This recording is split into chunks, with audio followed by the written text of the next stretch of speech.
네, 오늘 본문은 로마서 13장 8절부터 14절까지입니다. 로마서 13장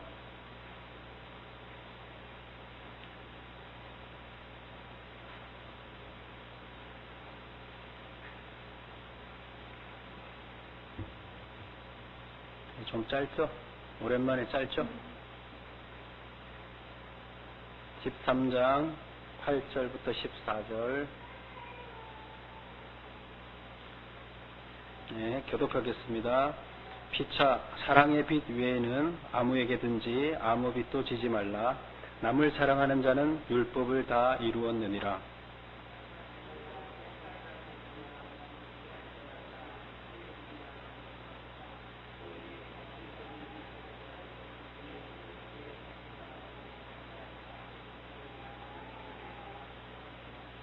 사랑은 이웃에게 악을 행하지 아니하나니 그러므로 사랑은 율법의 완성이니라.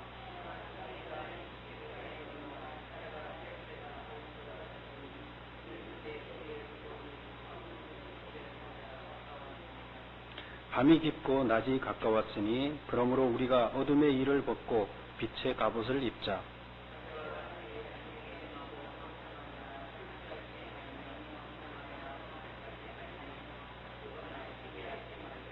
오직 주 예수 그리스도로 옷 입고 정욕을 위하여 육신의 일을 도모하지 말라. 아멘.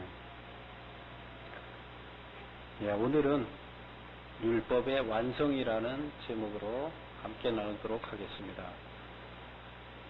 우리가 지난주에 13장 앞부분을 봤었는데요. 지난주에 제목이 생각나세요? 물론 생각이 안 나는 게 정상이겠죠? 지난주에 제목이 뭐였죠? 생각이 나면 비정상인데? 예? 예. 무슨 나침판이었죠? 예, 역사의 나침판. 그래서 13장에 오늘과 연관된 얘기입니다. 성경에서 장을 나눌 때는 그냥 막 나눈 게 아니에요. 장이 다 그렇지는 않지만 대부분 같은 내용으로 묶여져 있습니다. 그래서 다 정확하지는 않지만 대부분 그렇습니다. 그래서 우리 13장에서 지난주에 권세자들한테 세상의 정치가들, 세상 사람들을 어떻게 하라고 그랬어요? 그들을 어떻게 하라고요? 무시해야 됩니까? 아니면 그들도 사역자다. 하나님의 사역자이기 때문에 그들에게 복종하라. 이렇게 얘기를 했습니다. 하나님의 사역자다. 우리는 교회의 사역자, 목사, 전도사만 하나님의 사역자가 아니고 세상의 정치가들, 세상의 권세, 세상의 권세라는 건 세상의 지위를 얘기합니다. 꼭 뭐 정치만 얘기하는 것이 아니라 어떤 세상의 사회 단체의 지위를 갖고 있는 사람들을 권위를 가진 사람들이라고 얘기하는데요. 그런 분들을 위해서 그런 분들 무시하지 말고 그들이 얘기하는데 복종하라. 이렇게 얘기를 했습니다. 왜 그랬어요? 왜 복종을 해야 돼요? 그들도 하나님이 보낸 사역자다. 이렇게 얘기를 했습니다. 왜 그들의 질서를 통해서 그들의 질서를 유지하고 그들이 그런 일을 감당해야만 결국 하나님의 자녀들이 이 세상에서 안전하게 보호받으며 살 수 있기 때문이에요. 그래서 다 하나님께서 그들을 사역자로 세웠어요. 하나님의 사자로 세웠다. 그래서 세상을 따로 보지 말고 세상도 하나님 사랑 안에서 하나로 봐야 된다. 그리고 그러나 왜 나침판이 되느냐? 그들이 잘못된 길을 갈 때는 그게 잘못됐다는 것을 지적하고 그 방향을 바로 갈 수 있게끔 인도해야 된다. 인도하는 역할을 누가 해야 되냐? 바로 하나님을 믿는 사람들, 하나님의 말씀을 가진 우리가 해야 된다. 이게 이제 지난주의 말씀의 요지였어요. 근데 그게 오늘 이어지는 이야기예요. 그게 오늘 이어집니다. 오늘 이어지는데 율법의 완성이라는 이제 이야기인데요.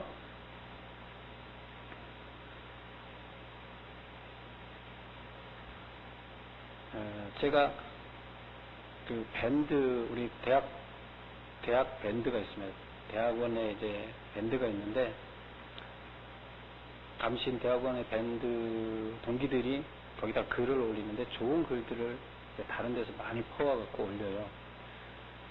근데 그것만 하는 사람들이 있어요. 보면 밥 먹고 할 일이 없는 것 같아요. 그래서 열심히 하루에도 몇 개씩 올리는 분들이 있는데, 근데 너무나 좋은 글들을 어디서 구하기 힘든 좋은 글들을 올려요. 근데 그분들은 그것을 할 일이 없어서가 아니라 사명으로 생각하고 있어요. 참 나쁜 글을 올리는 사람도 있지만 대부분 좋은 글을 올려서 많은 사람들한테, 시간 없는 사람들한테 유익을 주고 있는 것 같아요. 제가 감명 받은 이야기가 하나 있습니다.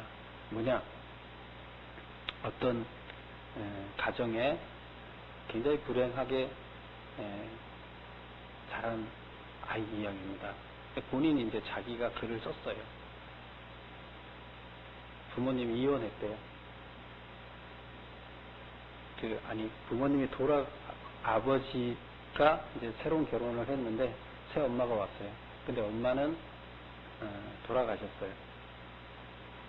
근데 아버지가 엄마 돌아가시고 나서 얼마 안 됐는데 바로 결혼을 한 거예요. 근데 이제 두 자녀는 이제 오빠가 있고 여동생이 있는데, 이 여동생이 글을 썼는데 자기들은 그게 너무 싫었대요. 그래서 처음에는 아빠가 미웠는데 시간이 지나니까 새엄마가 미운 거예요. 근데 그 사람 얘기는 새엄마가 너무 자기들이 볼 때는 미웠지만 새엄마는 굉장히 훌륭한 여자였대요. 여자로서. 그리고 엄마로서 너무 훌륭한 엄마였대요. 근데 자기는 싫은 거예요. 너무나 잘해주고 너무나 지적이고 너무 모든 거에서 최선을 다해서 자기들을 사랑해주지만 자기는 싫은 거예요. 그래서 계속 반항을 했대요. 엄마라 부르라 그러니까 부르지도 않고. 근데 오빠는 맞으니까 엄마라고 했대요. 새엄마를 엄마라고. 그런데 이 딸은 새엄마라고 끝까지 안 한 거예요. 그래서 집에서도 말 한마디도 안 하고 살다가 이제 대학을 가게 됐는데 일부러 집을 떠날 수 있는 지방대학을 지원해서 먼 데를 떠나서 기숙사에 들어갔대요. 기숙사에 가니까 너무나 행복했대요. 이제 안 보니까. 근데 갈 때도 엄마가 뭐 바리바리 싸갖고 다 줬는데 다 버렸대요. 근데 그 옷 가방을 넣는 그 가방을 갖고 갈 거 아니에요. 엄마가 선물 준 거 다 버리고 그 가방을 갖고 가서 기숙사에 가서 이제 있었는데 자기는 그 가방에 뭐가 들었는지를 몰랐어요. 근데 며칠 지나고 보름 정도 지났는데 가방을 풀어보니까 그 안에 이제 여자들한테 좋아하는 액세서리, 화장품, 뭐 이쁜 속옷 이런 것들을 넣고, 그리고 또 무슨 보자기에 곱게 싸져 있는 게 있대요. 그래서 그거를 열어봤답니다. 그날 눈이 많이 오는 날인데 열어봤더니 그 안에 엄마의 그 옛날 돌아가신 엄마의 사진이 있더래요. 그래서 아버지가 새엄마를 엄마를 안 부르니까 사진을 아이들 방에 있던 사진을 다 부셔서 버렸대요. 근데 엄마가 그것을 사진을 보관해 놨다가 기숙사에 간 이 딸 거기에다가 싸갖고 보낸 거예요. 그래서 그것을 열어보는 순간에 자기는 눈물을 흘리고 정말로 이 엄마가 자기를 얼마나 사랑하는지 알겠다. 그러고는 바로 집으로 달려왔대요. 그래서 와서 엄마라고 부르고 화해했다는 이야기입니다. 왜 제가 이 말씀을 드리냐면 사랑이라는 것을 얘기하기 위한 겁니다. 사랑은 뭐냐? 사랑은 무리하게 뭘 요구하는 게 아닙니다. 그냥 난로불과 같습니다. 추운 사람이 난로불 옆에 오면 녹아지는 거예요. 그냥 얼음이 난로불 옆에 오면 그냥 녹아지는 겁니다. 사랑은 뜨겁기 때문이에요. 사랑이라는 것은 뭘 행한다기보다 마음입니다. 그래서 뜨거운 마음입니다. 누구를 향한 뜨거운 마음, 난로 같은 마음, 그게 바로 사랑의 근본입니다. 그래서 그 사랑이 그 엄마한테, 새엄마한테 있었다는 것을 이제 발견하고 녹은 거예요. 그래서 그렇게 녹고 나니까 옛날 엄마나 새엄마나 같아진 거예요. 물론 뭐 약간의 차이는 있겠죠. 근데 그 앙금이 다 없어지고, 그래서 자기가 자랑하는 엄마가 됐다. 옛날 엄마보다 모든 면에서 우월한 분이랍니다. 객관적으로 보면. 그래서 자기가 다니면서 이제는 자랑하는 엄마가 돼서 이렇게 떳떳하게 자기를 지난 날을 고백을 한다. 이렇게 해서 카톡에 올렸는데 자기 실화를 써서 올렸어요. 저는 이제 그 사람이 누군지를 알아요. 나는 그 카톡을 보기 전에는 그 사람이 그런 사연이 있는지는 몰랐죠. 몇 년 동안 같이 알았지만, 우리들이 이 사랑이라는 것은 오늘 성경에서 이렇게 얘기를 합니다. 율법의 완성은 사랑이다. 이렇게 얘기를 하고 있습니다. 율법의 완성은 사랑이다. 율법이라는 게 뭐죠? 율법은 하나님이 우리들한테 삶의 지침을 준 거예요. 근데 삶의 지침의 결론, 완성, 가장 높은 결론, 율법을 다 완성, 지켰다는 거예요. 율법을 다 지키는 것이 한 가지만 하면 된다는 거예요. 그게 뭐냐? 사랑입니다. 어떤 사랑? 난로와 같이 마음에서부터 뜨거움을 갖고 있는, 누구를 향한 뜨거움을 갖고 있는 이것이 바로 사랑이다. 이것이 있다 그러면 율법은 이미 다 지킨 것이다. 율법을 완성했다는 것은 율법을 다 지켰다는 얘기예요.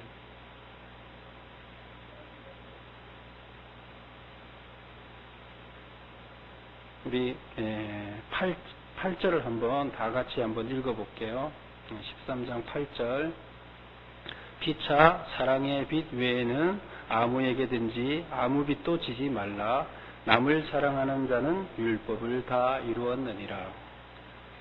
여기서 보면 무슨 얘기를 하냐면, 다른 빚은 지면 안 된다.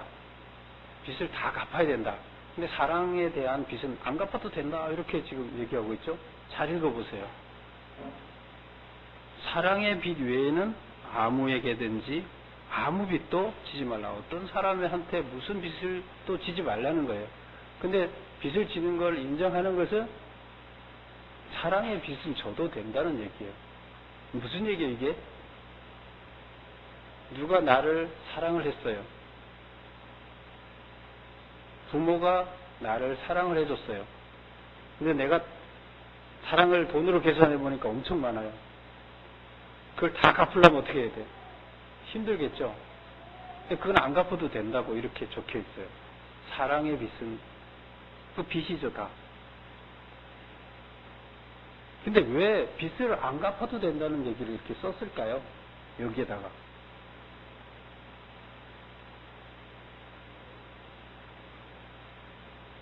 왜 안 갚아도 된다 썼을까요?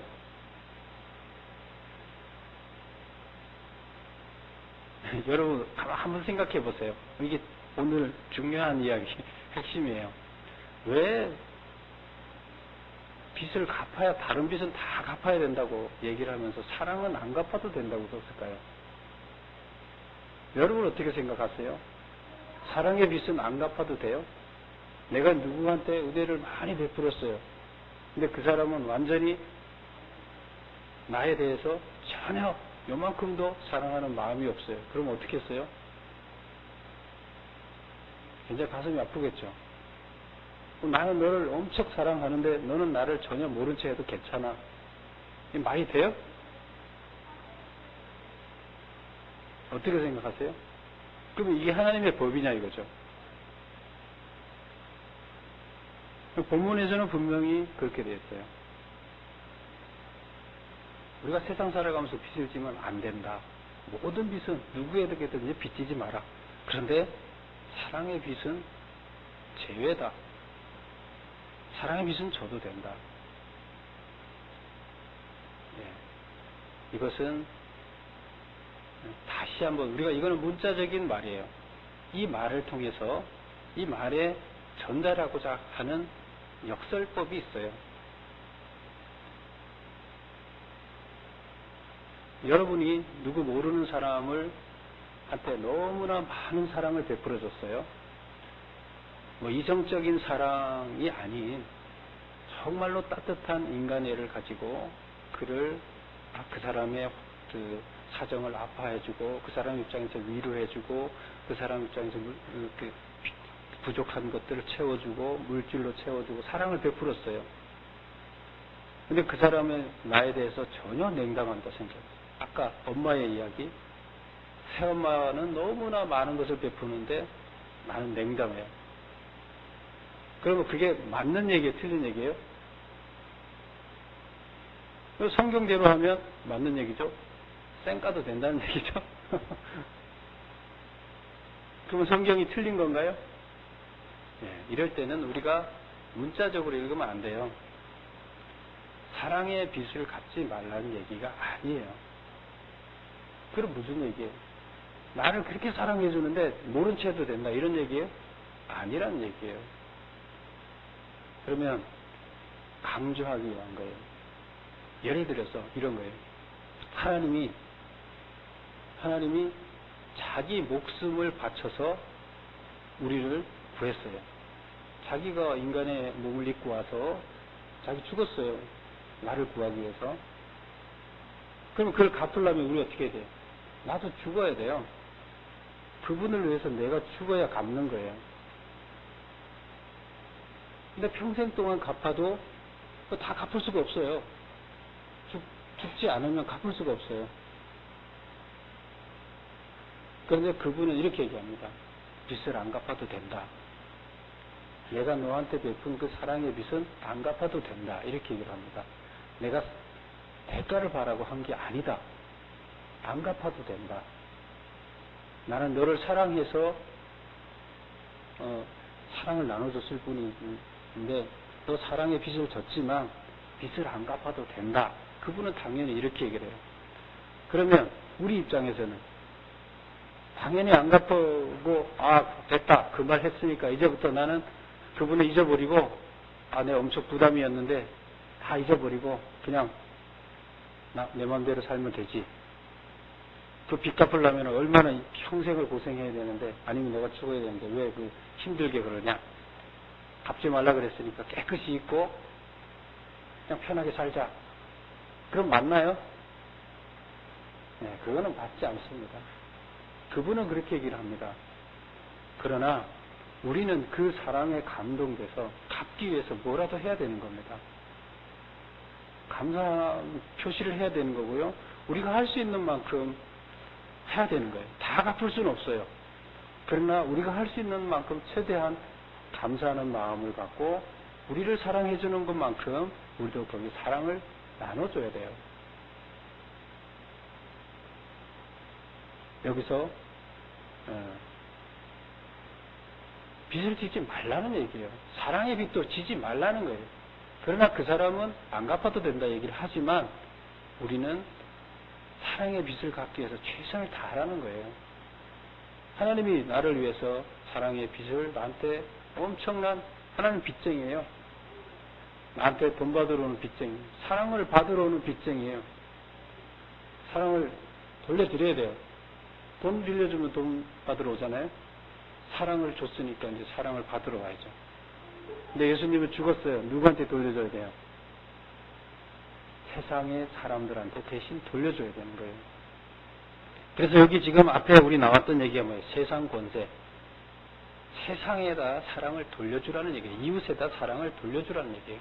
하나님께서 나를 위해서 죽은 그 사랑을 내가 갚기 위해서 노력을 하되 부담 갖고 하지 말고 감사한 마음으로 최선을 다해서 갚되 세상을 향해서 갚아라. 이웃을 향해서 갚아라. 이 얘기예요. 그래서 여기서 사랑의 빚을 지지 말라는 얘기가 아니라 그분은 부담 갖지 말고 안 갚아도 된다고 하지만 감사한 마음으로 갚아나가라 이 얘기입니다. 그래서 오늘 율법의 완성이 뭐냐? 율법의 완성은 바로 이런 마음, 감사한 마음을 가지고 내가 평생을 갚아도 못 갚는 사랑을 누군가를 위해서 대신, 누군가한테 대신 갚으며 살겠다. 이런 뜨거운 마음을 갖는 것. 이것이 뭐다? 이것이 바로 율법의 완성이라는 겁니다. 성경에서 각 계명들이 있죠. 여기 보면 본문에도 간음하지 말라, 살인하지 말라, 도둑질하지 말라, 탐내지 말라. 이게 다 뭐 이웃을 해하는 거예요.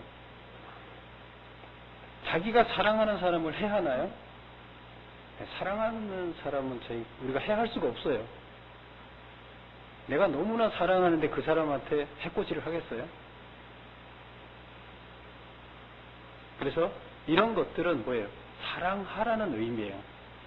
사랑하라는 것을 사랑을 하도록 만들기 위해서 이런 거 하지 말라는 거예요. 사랑하면 이런 거 아무 의미가 없어요. 규정의 의미가 하나도 없어요.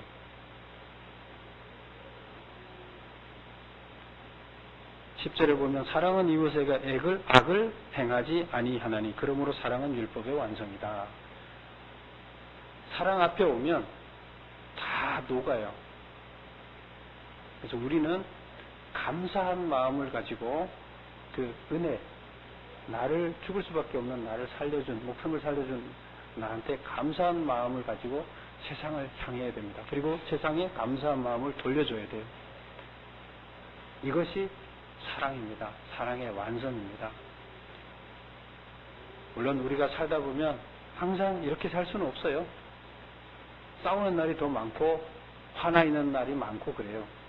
그러나 우리 중심에는 하나님의 말씀이 있어야 되고 우리가 어떻게 살아야 되는지가 우리 가운데 서 있어야 돼요. 그래야 우리가 그런 상황, 이런 상황에 나한테 닥치더라도 거기서부터 다시 회복될 수가 있어요. 제자리로 돌아올 수가 있는 겁니다. 그거는 이제 잠깐 벗어난 길이고 나는 다시 원래 자리로 돌아와요.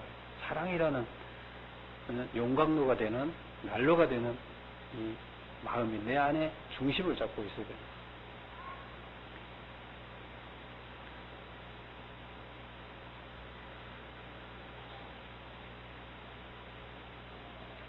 우리 성경에 13장 11절을 한번 보겠습니다. 11절 보면 또한 너희가 이 시기를 알거니와 자다가 깰 때가 벌써 되었다. 이렇게 얘기가 나옵니다. 자다가 깰 때가 되었다. 갑자기 왜 이 얘기가 나오느냐? 이제 사랑 이야기를 하고 있습니다. 사랑, 지금 권세자들, 이웃들 얘기를 하다가 우리가 너무나 큰 사랑의 빚을 지고 있는데 이것을 우리가 갚아야 된다. 세상을 향해서 이 얘기를 했죠. 이것이 하나님의 뜻이다. 율법의 완성이라는 건 하나님 뜻의 전부다라는 거예요. 이게 그게 우리한테 주어진 전부라는 거예요. 그렇게 하는데 우리는 아직 어디에 머물러 있느냐 하면 사랑의 용광로가 안 돼 있어요. 우리는 아직 잠자고 있어요. 지금 사랑의 용광로가 된다는 것은 깨어서 이제 일을 하는 거예요. 근데 깨지 않고 우리는 어둠 속에서 잠을 자고 있어요. 우리는 아직 계속 사랑의 용광로가 마음에 채워지지 않은 상태로 어둠 가운데 있어요. 시기하고 질투하고 미워하고 이런 가운데 우리는 아직 머물러 있습니다.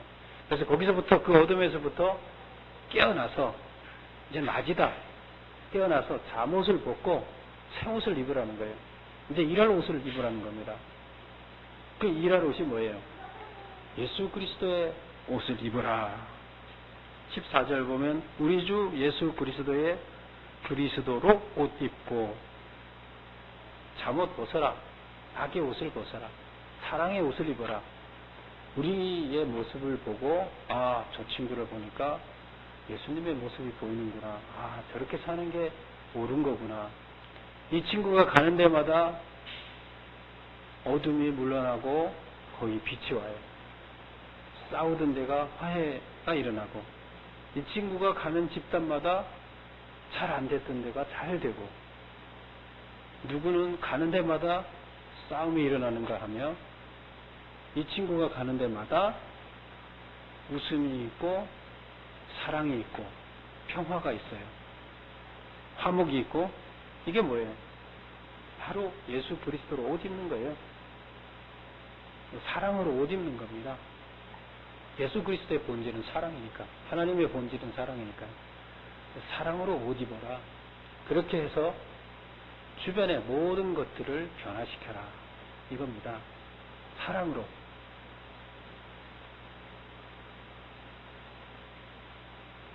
제가 이 구절을 읽고 지금 11절에서부터 14절에 나오는 이 이야기를 읽고 변화된 사람이 있어요. 성경에 우리 기독교 역사상에 큰 획을 그은 분이 계세요. 그래서 앞에 그 사람 이름 앞에 성자를 넣어요. 성스럽다. 성자를 잘 안 넣거든요, 이름 앞에. 근데 이름 앞에 성자를 넣는 분이 있어요. 누굴까요? 예? 이 구절을 읽고 오늘 이 로마서 13장 11절 14절을 읽고 완전히 사람이 바뀐 분이 있어요. 그래서 위대한 우리 기독교 역사의 획을 그었습니다. 근데 이름 앞에 성자가 붙어요. 누군지 잘 모르겠죠? 네, 그러면 제가 얘를 설명을 할 테니까 알아맞혀 보세요. 이 사람은 아프리카 출신이에요. 북아프리카에 살았어요. 근데 북아프리카에서 엄마는 신실한 크리스찬이었어요. 근데 엄마가 매일 기도하고 뭐하고 하라는 게 너무 싫어요. 자기는 그게 별로 안 좋거든요. 그래서 이제 성인이 되자마자 이태리로 도망갔어요. 엄마가 그렇게 막 교회 열심히 가라, 성경책 읽어라, 술 먹지 마라, 방탕하게 살지 마라. 그게 너무 싫어서 자기는 자유롭고 싶은데, 그래서 이태리로 도망갔습니다. 이태리에 갔더니 자기 취향에 딱 맞는 종교가 있어요. 마니교라고 있어요. 들어보셨어요? 마니교? 근데 마니교는 그들의 근본 사상이 뭐냐면, 우리 인간들이 갖고 있는 욕망, 뭐 많잖아요. 돈을 많이 벌고 싶은 거, 또 이쁜 여자랑 살고 싶은 거, 또 뭐 다른 사람 거 뺏고 싶은 것, 이런 욕망들이 우리 이 가슴 속에 여러 가지가 많이 들어있죠. 근데 그 마니교에서는 이 인간들이 갖고 있는 욕망들은 고귀한 것이다. 아주 가장 귀한 것이다. 그래서 그 욕망을 충족시키기 위해서 자기가 뭘 하는 거는 나쁜 게 아니다. 신이 준 축복을 우리는 누려야 된다. 그래서 자기 부인이 있지만 다른 여자랑 잠자는 것도 고귀한 욕망이고 신이 준 욕망인데 아무 상관없다. 이거예요. 이게 이제 마니교예요. 이 사람한테 딱 맞는 거예요. 그래서 많은 여자들하고 관계를 했습니다. 심지어 이제 창녀들하고도 많이 사귀었고요. 그런데 이 사람은 머리가 굉장히 좋았어요. 아직까지 누군지 잘 모르겠어요? 머리가 좋았어요. 그래서 교수를 했어요.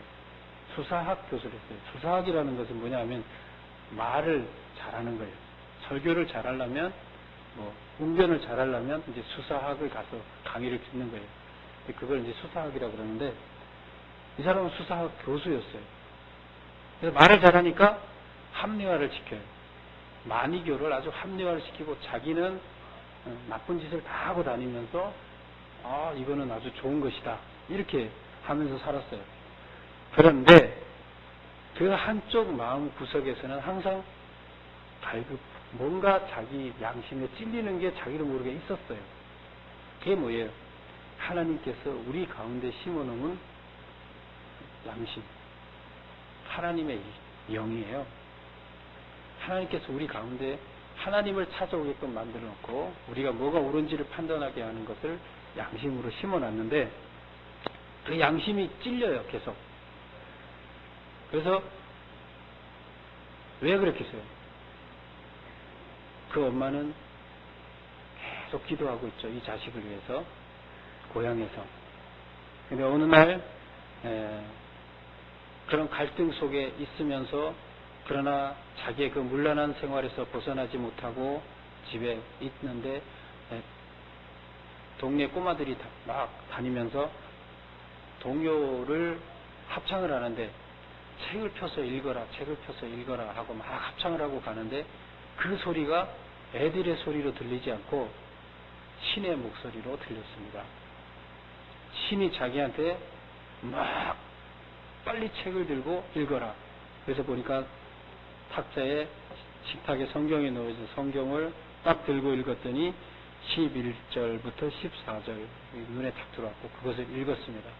그 순간, 읽는 순간에 하나님의 역사가 일어나서 회개가 일어난 겁니다.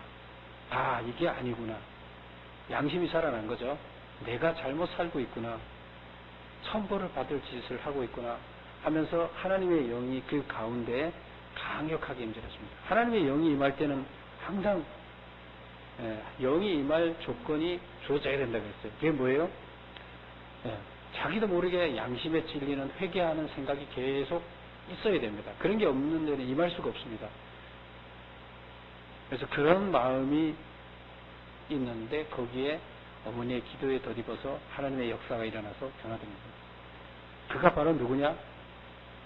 성 어거스틴입니다. 어거스틴은 우리 기독교의 이 신학을 완성하는, 성경을 해석하는 신학을 완성하는 대단한 공을 세웠습니다. 그래서 그를 통해서 신앙이 다시 이 기독교 역사가 회복되어지는 역사가 일어났습니다. 물론 뭐 지금 시각에서 봤을 때 사도 바울이처럼 이렇게 그는 학문을 한 사람이었기 때문에 사도 바울처럼 완벽하게 이렇게 하지는 못했어요. 그러나 사상적으로 봤을 때는 사도 바울보다 더 깊은 그런 한 획을 그었습니다. 그래서 지금에 와서는 어거스틴의 사상이 부분적으로 좀 잘못된 게 있기는 하지만 물론 그 시대에서는 그처럼 훌륭한 사상은 없었어요. 그래서 많은 사람들로 하여금 그리고 많은 국가의 왕들로 하여금 신앙으로 돌아오게 하는 일을 누가 했느냐? 어거스틴이 했습니다. 오늘 그리고 그는 안위교를 청산하고 아주 정결한 삶으로 돌아왔습니다. 어머니의 기도에 덧입은 것이죠. 그래서 우리는 어거스틴의 일은 여러 번 들어서 잘 알고 있습니다. 이게 뭘 얘기하느냐? 자다가 깰 때가 되었다는 얘기입니다. 지금 여기서 보면 구원이 처음 믿을 때보다 가까웠다. 이제 우리가 살아가면서 살아갈수록 죽을 날이 가까웠다는 거예요. 구원은 우리가 언제 구원받느냐를 만들어 놓습니까? 살아있는 동안에 만들어 놓습니다. 내가 죽기 전에 구원받을 조건에 들어있어야 구원받는 거예요. 죽으면 그때 내가 스스로 어떻게 할 수가 없어요. 육체가 죽고 나면 나중에 다시 부활하지만 그때는 손을 쓸 수가 없어요. 이미 시간이 지났어요. 육체가 죽기 전에 우리는 하나님이 우리한테 요구하는 구원의 대열에 들어야 됩니다. 그게 뭐예요? 여기서 얘기하는 바로 구원의 때가 가까웠다. 그래서 우리는 시간이 없다는 거예요. 무슨 시간이 없습니까? 하나님이 우리한테 사랑을 베푸라 그랬어요. 율법을 잘 지키는 자는 하나님이 구원해 주는데 율법을 잘 지키는 자는 뭐예요? 율법의 완성은 사랑이니까 사랑을 갖기 위해서 최선을 다해서 살아가는 사람, 그 사람한테 하나님은 구원을 베푼다는 거예요. 이제 시간이 점점 짧아지고 있어요. 사랑을 베풀 시간이 없어요. 지금 당장 일어나서 사랑을 베풀으라는 거예요. 그래서 채워야지. 은혜를 어느 정도 갚아야 구원을 받을 거 아니에요. 결국 내가 얼마만큼 율법을 지켰느냐, 사랑을 나눠줬느냐가 내가 구원받는 조건이라면 이제 우리는 세상을 향해서 사랑을 나를 사랑하는 사람을 향해서가 아니에요. 하나님은 우리가 하나님을 사랑해서 우리한테 주신 게 아니에요. 먼저 자기를 배척하는 우리를 위해서 목숨을 던지셨어요. 그리고 우리는 권세자들, 세상 이들을 다른 눈으로 바라보지 말고 같은 가족으로 봐야 되고 그들을 향해서 사랑을 나눠주라는 거예요. 그러면 이 세상 전부가 결국 하나님이 원하는 나라, 하나님의 나라로 회복되어진다는 이야기입니다. 율법의 완성은 사랑입니다. 이제 깰 때가 됐습니다. 이제 빨리 깨서 사랑을 나눠줄 때가 됐습니다. 여러분 모두 깨어서 사랑을 나눠주는 여러분이 되시기를 축원합니다. 기도하겠습니다. 기도하기 전에 이 시를 하나 읽고 기도할 수 있도록 하겠습니다. 맨 뒤에 사랑의 빛, 날 위해 마음을 버린 이도 사랑의 빚쟁이요, 날 위해 목숨을 버린 이도 사랑의 빚쟁이다. 평생을 갚아도 다 못 갚을 무거운 짐이다. 빚 갚다가 나의 청춘을 다 날려버릴 것인가. 빚쟁이는 빚을 갚지 않아도 된다고 한다. 그래도 빚을 잊어버리고 편히 살면 어떨까. 그러나 양심이란 놈이 안 된다고 우긴다. 사랑은 반드시 사랑으로 갚으라고 우긴다. 어쩔 수 없이 빚 갚는 인생이 시작되었다. 빚을 갚을 때마다 인생판의 수가 놓아졌다. 빚을 갚을 때마다 다른 색깔로 수놓아졌다. 채워지는 수판이 어찌 그리 아름답단 말인가. 빚쟁이는 이미 오래전 이 땅을 떠났지만 빚받을 사람은 줄을 서서 기다리고 있다. 나의 수를 완성해줄 귀중한 희생양들이니 기쁨으로 맞이하고 감사함으로 빚을 갚자. 기도하겠습니다. 아버지 하나님, 우리들 모두는 주님 앞에 사랑의 빚진 자들입니다. 이제 주님 앞에 진 그 빚을 우리가 다 갚을 수는 없지만 감사한 마음으로 세상을 향해 그 빚을 갚으라고 하십니다. 우리가 마음문을 열고 세상을 향해 그 빚을 갚게 도와주시옵소서. 율법의 완성, 곧 구원에 이르는 길은 전혀 율법을 다 지키는 것인데 그것은 사랑을 함으로써 다 지킨다고 했습니다. 이제 세상을 향해서 우리의 사랑을 나눠줄 수 있도록 우리의 마음을 뜨겁게 하시고 우리 안에 주님의 사랑을